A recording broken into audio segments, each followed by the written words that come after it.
우리가 지금까지 봐왔던 1장부터 3장까지 말씀은 데살로니가 교인들의 믿음과 소망과 사랑에 대한 소식에 대한 바울의 감사와 기쁨이었습니다. 4장과 5장, 데살로니가 전서의 후반부에 들어서게 되면 이제 바울이 데살로니가 교인들을 위한 권면을 하고 또 가르침을 전하는 것을 알 수 있죠. 사실 디모데가 전한 데살로니가의 아름다운 소식에는 다 좋은 소식만 있었던 것은 아니었습니다. 몇 가지 문제점들이 존재를 했었죠. 다 대부분 괜찮은 좋은 소식들이었는데도 불구하고 몇 가지 바울에게 좀 거슬리는 좀 안타까운 소식들이 있었던 것입니다. 어제 본문 3장 10절에서도 볼 수 있듯이 너에게 믿음이 부족한 것이 있다라고 하는 것을 우리가 알 수 있습니다. 사실 이 땅 위에 세워진 지상의 교회는 아무리 건강한 교회라고 할지라도 죄의 문제가 여전히 잔존해 있는 불완전한 교회입니다. 타락한 세상 속에서 공격을 받기도 하고 또한 거듭난 신자들임에도 불구하고 여전히 남아있는 죄와 싸우는 신자들의 모임이기 때문에 여전히 죄의 문제가 잔존하고 있는 공동체이죠. 그래서 예수 그리스도께서 다시 오실 그날까지 이 땅에 있는 지상교회는 불완전할 수밖에 없다는 것입니다. 데살로니가 교회 또한 마찬가지였습니다. 바울이 이제 4장부터 편지 후반부에 하나님께 합당한 삶에 대하여 권면하고 가르칩니다. 이 4장은 오늘 읽었던 말씀은 두 부분으로 크게 나눌 수 있는데요. 첫 번째 부분은 1절부터 12절까지에 대한 말씀입니다. 하나님을 기쁘시게 하는 삶이 무엇인가에 대한 내용이죠. 두 번째 부분은 13절에서 18절까지 말씀입니다. 종말의 때에 죽은 자들은 그럼 어떻게 되는가에 대한 말씀이죠. 내용 전개상 이 종말에 관한 내용은 내일 우리가 함께 보게 될 5장의 내용과 더 자연스럽게 연결이 되기 때문에 이 13절부터 18절에 관한 내용을 내일 함께 보도록 하겠습니다. 오늘은 그러면 이 전반부에 나와 있는 하나님을 기쁘시게 하는 삶이 무엇인가를 좀 집중해서 보았으면 좋겠습니다. 바울은 하나님을 기쁘시게 하는 삶이 무엇인가에 대해서 첫 번째로 그것은 거룩을 위해 힘쓰는 삶이다 라고 이야기합니다. 우리 함께 거룩에 대해서 잠깐 짚고 넘어가면 좋을 것 같은데요. 저와 여러분 모든 신자들은 성령의 부르심을 통해서 믿음으로 예수 그리스도와 연합한 존재들입니다. 예수 그리스도의 피 뿌리심을 받아서 우리가 정결하게 된 자들이 된 것이죠. 확정적으로 단번하게 믿음을 통해서 우리가 예수 그리스도와 연합하는 순간 우리는 거룩한 존재가 된 것입니다. 우리의 어떠함 때문이 아니라 예수 그리스도께서 죽음을 이기시고 부활하셔서 그 부활하신 그 능력으로 우리를 의롭다, 우리가 그것을 믿을 때에 우리에게 하나님께서 의롭다 칭해 주신 거죠. 그래서 우리는 신자이면서 동시에 성도, 거룩한 무리들이라고 불리는 것입니다. 그런데 동시에 이 일이 확정적이고 단번에 이 거룩이라고 하는 거룩함을 우리가 받은 그 동시에 성령의 거룩하시게 하시는 은혜로 말미암아 저와 여러분의 일생에 걸쳐서, 일생 전반에 걸쳐서 또 전 인격에 걸쳐서 점진적으로 거룩하게 되는 현상이 발생하게 됩니다. 우리는 이것을 성화라고 부르게 되죠. 이미 거룩한 존재들이지만 그럼에도 불구하고 아직 완전한 거룩을 이룬 것은 아니다라고 이야기하는 것이죠. 그래서 거룩이라고 하는 것은 하나의 상태이면서 동시에 과정을 가리키게 됩니다. 우리가 성화라고 하는 말에서도 알 수 있듯이 거룩하게 되어 가는 것이죠. 성경은 하나님께서 저와 여러분을 부르시고 의롭다 칭하시고 거룩하게 하시고 또 마지막 영광의 그 날에 들어가게 하시기까지, 다시 말해서 부르심, 칭의, 성화, 영화의 과정에 이르기까지 이 모든 구원의 과정이, 구원의 일이 우리가 아니라 하나님께서 하시는 일이라고 분명하게 가르칩니다. 빌립보서 1장 6절에 보면 우리가 잘 아는 유명한 말씀이 있죠. 너희 안에 착한 일, 곧 구원을 의미합니다. 구원을 시작하신 이가 그리스도 예수의 날까지 너희 안에서 그것을 이루시리라 라고 이야기합니다. 하나님께서 이루시는 일이라고 하는 것이죠. 하지만 동시에 이 성화라고 하는 부분은 우리가 힘써야 할 일이기도 하다라고 하는 것을 알려줍니다. 하나님이 하시는 일이지만 동시에 우리에게도 해야 할 일이 있다라고 하는 것이죠. 이것은 참 양극단을 피하게 해줍니다. 한 극단은 이런 극단이죠. 하나님께서 다 하시는 일이니 내 삶은 이제 내 맘대로 좀 살아도 되겠구나. 나는 이미 거룩하게 되었으니 내가 앞으로 어떤 행동을 해도 어떤 삶을 살아도 나는 거룩한 존재겠구나 라고 착각하게 되는 한 극단이 있습니다. 내 삶을 내 마음대로 살려고 하는 극단이죠. 또 다른 극단은 어떤 극단이 있냐면 내가 하는 거기 때문에 이 구원은 내가 이루는 것이야 라고 생각하는 극단이 있다는 것이죠. 구원이 하나님께서 나한테 주시는 것이 아니라 내가 하나님 앞에 이루어야 할 것으로 착각하게 만든다는 것입니다. 이 성화라고 하는 것, 거룩하게 된다라고 하는 것은 신자마다 속도와 정도의 차이가 있습니다. 하지만 이 성화라고 하는 과정은 참된 신자라면 반드시 지나가게 되는, 반드시 걷게 되는 구원의 서정 중에 하나라고 하는 것이죠. 오늘 말씀에서 사도 바울은 거룩을 위해 더욱 힘쓰라 라고 권면을 합니다. 과정으로서 점진적인 성화의 과정을 걸으라고 하는 것이죠. 영광의 날이 이르기까지 우리 안에 남아있는 죄를 죽여나가고 동시에 성령의 열매로 채워나가라 라고 이야기하고 있는 것입니다. 데살로니가 전서에서 우리가 볼 수 있듯이 사실 바울과 이 동역자들은 이렇게 이야기하죠. 이 땅의 신자들은 예수 그리스도를 본받는 예수 그리스도의 모형이다 라고 이야기합니다. 본인들이 먼저 그런 삶을 살았죠. 그리고 예수 그리스도를 따르는 모든 신자들, 저와 여러분을 향해서 예수 그리스도의 형상을 본받을 것을, 그분을 따라 거룩한 삶을 살 것을 부탁합니다. 그 이유는 요한복음 17장 19절에서도 우리가 볼 수 있듯이 이 거룩이라고 하는 것은 예수 그리스도의 명령이자 하나님의 뜻이기 때문에 그렇죠. 오늘 말씀 2절과 3절에서도 그 이야기를 하고 있습니다. 다시 말하면 거룩을 힘쓰지 않는 삶은 거룩하게 하시는 영, 성령을 통해 하나님께서 저와 여러분을 거룩한 하나님의 나라로 부르신, 영광의 나라로 부르신 그 하나님을 저버리고 하나님을 부인하는 것과도 같다라고 이야기합니다. 오늘 본문에서 바울은 그렇다면 구체적으로 우리가 어떻게 거룩을 추구할 수 있는가에 대한 하나의 방법으로 음란을 버리라 라고 이야기하죠. 우리가 데살로니가 교회를 둘러싸고 있었던 상황을 고려한다면 그 이교도 문화 중심지에 있었던 데살로니가라고 하는 도시를 우리가 고려하면 데살로니가 교회 일부 교인들이 이 음란의 죄에 여전히 빠져 있었다라고 하는 것을 유추해 볼 수 있습니다. 이 음란의 죄에 대해서 사도 바울 목사님이 두 가지의 구체적인 지침을 제시하죠. 첫 번째는 좀 개인적인 차원의 지침입니다.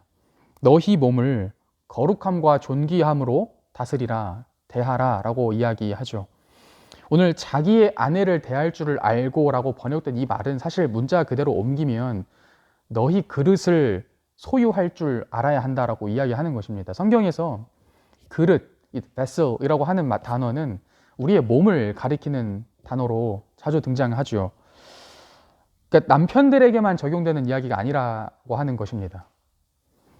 남녀 상관없이 하나님의 형상을 본받은 모든 신자들에게 자기 몸을 다스릴 것을 권면하고 있는 것이죠. 그리고 두 번째 구체적인 지침은 조금 공동체적 차원의 지침입니다. 이렇게 말씀하죠. 이 일에 분수를 넘어 형제를 해하지 말라.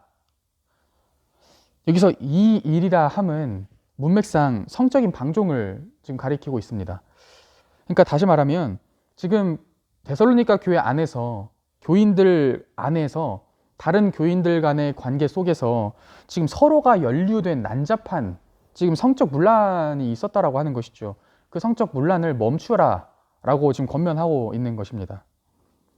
만약에 그렇게 하지 않으면 이 교회를 이루고 있는 교회의 근간이 되는 이 가정이 무너지기 때문에 그렇죠. 바울은 지금 데살로니가 교회 안에 존재하고 있었던 또 일부 교인 사이에 지금 존재하고 있었던 죄의 문제를 지적하고 있습니다. 그러면서 이렇게 이야기하고 있는 것이죠. 거룩을 힘쓰는 삶이야말로 하나님을 기쁘시게 하는 삶이다. 오늘 말씀 9절에서 12절에 보시게 되면 그러면 또 하나님을 기쁘시게 하는 삶이 무엇인가에 대해서 두 번째로 이야기합니다. 바로 그것은 형제자매를 사랑하는 이웃사랑, 그 이웃사랑을 더욱 힘쓰는 삶이다 라고 권면하죠. 너희의 형제사랑에 관하여 쓸 말이 없다라고 이야기합니다. 그러니까 다시 말하면 데살로니가 교회 성도들이 이미 이 형제의 사랑을 잘 실천하고 있었다는 말이에요. 너희에게 부족함이 없다라고 하는 것이죠. 근데 그럼에도 불구하고 사도 바울은 이렇게 이야기합니다. 더 많이 그렇게 행하라. 권면하고 있는 것이죠. 그래서 구체적인 지침으로 세 가지를 제시합니다. 이웃사랑에 대한 구체적인 지침이죠. 첫 번째로 조용히 차분한 삶을 살기를 원하라. 그리고 그렇게 살기를 힘쓰라 라고 이야기합니다. 그러니까 다시 말하면 지금 데살로니가 교회의 경험을 비추어 보았을 때 선동을 하거나 선동을 당하는 자리에 있지 말라고 하는 것과 같죠. 우리가 사도행전 17장에서도 우리가 보았듯이 이 데살로니가 교회 교인들을 선동했던 유대인들이 있었죠. 그리고 그 유대인들에게 선동을 당했던 이 데살로니가 교회 교인들의 동족들, 그러니까 헬라인, 이방인들이 또한 있었습니다. 선동한 유대인이나 선동이 된 너희 동족들처럼 되지 말라고 지금 하고 있는 것입니다. 두 번째 지침으로 이렇게 이야기하죠. 자기 일을 하라. Do your own business라고 이야기하고 있는 것입니다. 너네한테 주어진 일을 마땅히 해야 할 일을 하라고 지금 이야기하고 있는 것이죠. 다시 말하면 일상생활에서 주어지는 일을 소홀히 하지 말 것을 지금 이야기하고 있는 것입니다. 데살로니가 교회 안에는 우리가 내일 살펴볼 것인데요. 13절 오늘 읽었던 본문 13절 이후에서도 알 수 있듯이 이 종말에 관한 오해들이 존재했습니다. 특히 이 상황을 고려해보면 영지주의자들이 활동했던 시기거든요. 이 영지주의자들이 어떤 사람들이었냐면 이런 주장을 했던 사람들이에요. 우리 인간이 영혼과 육신으로 이루어져 있잖아요. 근데 이 영과 육을 분리시킵니다. 그래서 이 육신이, 우리의 영혼이 육신 안에 갇혀 있다라고 이야기를 했어요. 그래서 이게 무슨 말이냐면 우리의 영혼은 고차원적이고 고상한 것이고 우리의 육체는 저급한 것이다라고 이야기를 합니다. 그래서 영적인 것을 더 추구해야 한다. 이 땅의 것은 버리고 이 땅의 삶보다 우리가 영적인 것을 더 추구해야 한다라고 그렇게 극단으로 나아갔던 사람들이었습니다. 그래서 우리가 지금 발딛고 살아가고 있는 이 현세, 이 땅에서의 삶은 중요하지 않고 우리가 앞으로 나아가게 될 내세, 이 영원한 삶이 훨씬 중요하기 때문에 너희들이 이 땅 지금 살아가고 있는 것에 연연해 하지 말라라고 그렇게 사람들에게 이야기했던 사람들이었죠. 초대교회 이단들 중에 한 분파였습니다. 그러니까 어차피 다 부질없다는 것이죠. 그렇게 열심히 살아봤자 소용없다는 것입니다. 열심히 일할 필요도 없다는 것이죠. 성적 윤리? 이 땅에서나 존재하는 그런 필요하지 않은 것이다라고 이렇게 이제 한쪽으로 너무 극단으로 또 나아가기도 했던 것입니다. 오히려 사람들을 염세주의 또는 운명론으로 빠지게 했죠. 그에 대해서 바울이 지금 이렇게 이야기하고 있는 것입니다. 너희들의 일상의 삶이 중요하다라고 이야기하고 있는 것이죠. 너희들의 영혼과 육신의 삶 둘 다 모두 중요하다. 하나님께서 너희를 영과 육으로 창조하셨다라고 이야기하면서 둘 다 중요하다라고 이야기하고 있는 것이죠. 그러니까 너희들이 이 땅 위에서 하나님께서 맡겨주신 그 일에 최선을 다해야 한다라고 지금 권면하고 있는 것입니다. 마지막으로 세 번째로 이러한 지침을 주죠. 너희 손으로 일을 하라 라고 합니다. 너희가 직접 일하라고 하는 것이죠. 너희 일상의 필요를 다른 사람들에게 의존하지 말라고 하는 것입니다. 그것이 너희들의 형제 자매를 사랑하는 것이 아니라고 하는 것이죠. 다른 사람에게 민폐 끼치지 말라라고 지금 이야기합니다. 일상의 삶에서 최선을 다해서 묵묵히 그 삶을 살아내는 것이 결코 무의미하지 않다고 하는 거예요. 그것이야말로 형제 자매를 사랑하는 이웃 사랑의 첫걸음이다라고 이야기하고 있는 것이죠. 그것이 바로 하나님을 기쁘게 하는 삶이라고 이야기합니다. 사실 잘 생각해 보면요, 이 바울이 제시한 이 세 가지 지침을 잘 생각해 보면 사실 그렇게 대단한 것들이 아닙니다. 굉장히 우리의 지극히 평범한 마땅히 살아야 하는 일상이에요. 소란을 피우지 말고 조용히 살고 마땅히 할 일을 하면서 묵묵히 최선을 다해서 일상을 살아라 라고 하는 이 메시지가 사실은 그렇게 우리에게 부담감으로 다가오지는 않는다라고 하는 것이죠. 굉장히 평범한 지침이라고 하는 것입니다. 평범하고 당연한 일이라고 하는 것이죠. 이렇게 우리가 살아야 하는 그 두 가지 목적에 대해서 이렇게 바울이 이야기합니다. 교회 밖의 외인들 앞에서 너희들로 하여금 바르게 행하게 하려 합니다. 두 번째로는 너희들이 다른 사람들에게 짐이 되지 않게 하려 합니다. 이렇게 이야기합니다. 물론 피치 못할 사정으로 인해서 궁핍에 처한 사람들에게 그리스도의 몸으로서 한 몸된 교회로서 그 교회의 도움을 받을 수 있었죠. 하지만 오늘 여기서 전하는 핵심은 너희들이 복음 전하는 자들로서 너희들이 전하는 그 메시지, 그 복음, 하나님의 말씀에 너희들이 누가 되는 삶을 살지 말아라 라고 권면하고 있는 것입니다. 너희들의 삶이 너희들 자체가 너희들이 전하는 메시지, 복음, 예수 그리스도의 복음에 걸림돌이 되지는 않아야 한다라고 이야기하고 있는 것이죠. 오늘 말씀은 저와 여러분들로 하여금 하나님을 기쁘시게 하는 거룩과 또 형제 자매를 사랑하는 그 이웃 사랑의 삶으로 부르십니다. 죄를 멀리하는 거룩의 삶을 살지 않는 것은 하나님을 부인하는 것이라고 이야기하죠. 다시 말하면 하나님을 사랑하는 것이 아니라고 말하는 것입니다. 일상의 삶을 소홀하게 사는 것은 형제 자매의 시간과 물질을 남용하는 이웃 사랑이 아니라고 하는 것이에요.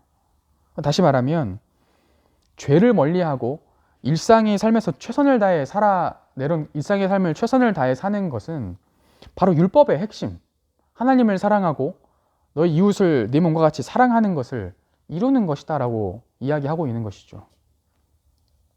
이 두 가지, 거룩과 이웃 사랑의 삶은 신자들의 삶에는 사실 지극히 당연한 것들입니다.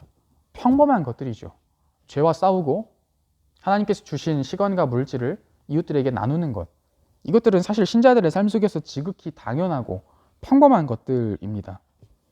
이 두 가지가 우리 일상에서 함께 간다라고 하는 것이죠. 그래서 하나님을 기쁘시게 하는 삶은 우리의 일상을 무시하지 않는다는 거예요. 이것들은 하나님을 기쁘시게 하는 삶은 우리의 작은 일상에서 시작한다라고 하는 것이죠.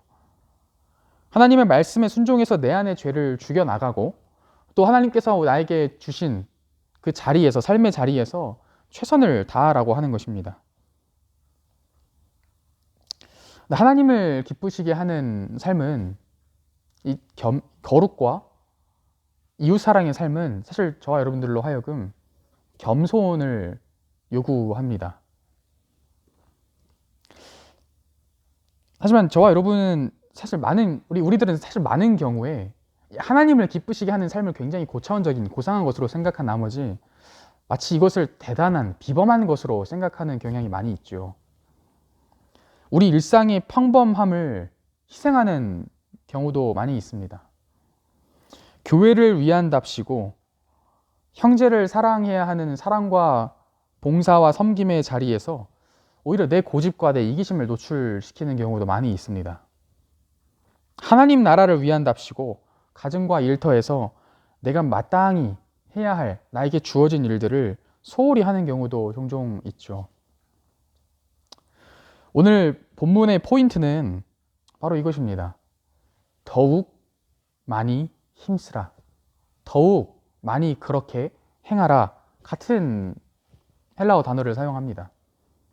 더욱 많이 힘쓰라. 권면하는데 오늘 말씀의 핵심이 있습니다. 1절과 10절에서 2번 반복이 되죠. 다시 말하면 이미 이루었지만 아직 이루지 못했다라고 하는 것을 우리로 하여금 상기시킵니다. 다 된 줄로, 다 선 줄로 착각하지 않게 한다는 것이죠. 하나님과 사람들 앞에서 우리가 살아내야 할 일상의 삶을, 일상에서 우리가 해야 할 일을 묵묵히 겸손하게 최선을 다하도록 한다는 것이죠. 사실 이 두 가지의 본, 거룩한 삶과 이웃사랑의 삶, 이 두 가지 본은 오늘 말씀의 바울과 동역자들이 먼저 그들에게 보인 본이죠. 우리가 그 전에 2장에서 보았듯이 바울과 그의 동역자들이 자기 부인의 삶을 살았죠. 남을 자신보다 더 낮게, 나은 존재로 여기는 그러한 이웃사랑의 삶을 묵묵히 주어진 자리에서 실천했습니다. 다른 것을 위해서가 아니죠. 하나님께서 그들에게 먼저 주신 예수 그리스도의 복음을 위해서, 그 메시지를 위해서 자신의 삶을 헌신했습니다. 이 사람들, 그러니까 바울과 동역자들이 보인 이 겸손은 하나님이 이는 내 사랑하는 아들이요 기뻐하는 자라고 말씀하신 예수 그리스도의 겸손을 본받은 것이었죠. 예수님께서는 이 땅 가운데 겸손의 왕으로 오셨습니다. 그래서 빌립보서 2장에 보시면 그리스도의 겸손에 대해서 이렇게 아주 아름답게 이야기를 하는 것을 보실 수 있습니다. 너희 안에 이 마음을 품으라. 곧 그리스도 예수의 마음이니 그는 근본 하나님의 본체시나 하나님과 동등됨을 취할 것으로 여기지 아니하시고 오히려 자기를 비워 종의 형체를 가지사 사람들과 같이 되셨고 사람의 모양으로 나타나사 자기를 낮추시고 죽기까지 복종하셨으니 곧 십자가에 죽으심이라. 오늘 하루 이 그리스도의 겸손을 기억하시면서 일상의 자리에서 하나님 앞에 더욱 거룩한 삶을 힘쓰시고 또 이웃 사랑을 더욱 힘쓰실 수 있는 하루가 되시기를 소망합니다. 그리고 우리의 일상 속에 겸손한 작은 순종을 하나님께서 기뻐하신다라고 하는 사실을 기억하실 수 있기를 바랍니다. 우리가 낮아질수록, 우리가 겸손해질수록 하나님께서는 저와 여러분을 감추시고 예수 그리스도의 이름을 모든 이름 위에 뛰어나게 하신다라고, 드높여지게 하신다라고 빌립보서 2장 후반부에 이야기하죠. 우리의 삶의 작은 일에도 그분을 더 신뢰하며 선하신 하나님을 더 알아가실 수 있는 하루가 되시기를 소망합니다. 기도하시겠습니다. 하나님 감사합니다.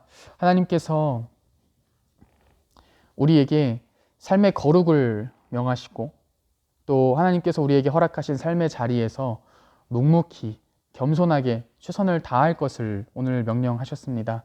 하나님, 우리가 교만하지 아니하고 낮은 마음으로 하나님 앞에 하나님께서 우리를 구원하신 그 구원을 기억하며 하나님께 합당한 거룩의 삶을 살아낼 수 있도록 우리에게 힘을 허락하여 주시옵소서. 그리고 또한 하나님께서 우리에게 우리 삶 가운데 허락하신 물질과 시간들 이웃들과 함께 나눌 수 있는 이웃 사랑의 삶으로 하나님 우리가 나아갈 수 있도록 우리에게 새로운 힘과 또 여유로운 마음을 허락하여 주시옵소서. 우리의 오늘 하루도 하나님께 내어드립니다. 하나님, 우리의 삶을 주장하여 주시고 우리의 필요를 공급하여 주시옵소서. 감사합니다. 예수님의 이름으로 기도드립니다.